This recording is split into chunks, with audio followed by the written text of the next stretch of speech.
Sa Indonesia, sumiklab ang malawakang protesta kontra korupsyon dahil sa nabunyag na maluho umanong allowance ng mga mambabatas.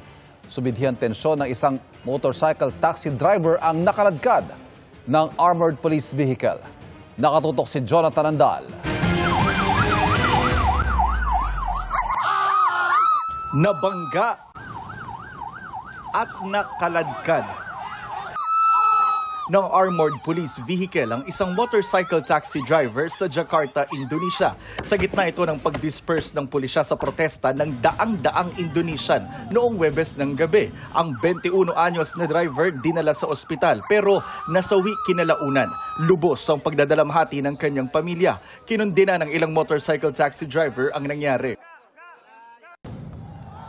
Mas sumidhi ang protesta sa Indonesia dahil sa nangyari. Sinunog ng mga ralista ang Regional Parliament Building kung saan 3 ang patay habang 5 ang sugatan. Sa ngayon, pinaiimbestigahan na ni Indonesian President Prabowo Subianto ang nangyaring karahasan sa pagitan ng mga ralista at pulisya.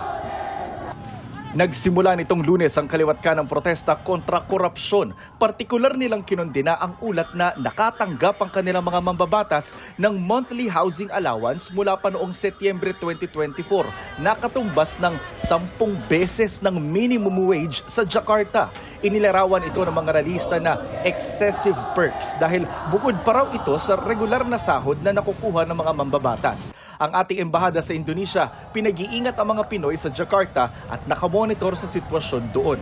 Para sa GMA Integrated News, Jonathan Andal, nakatutok, 24 oras.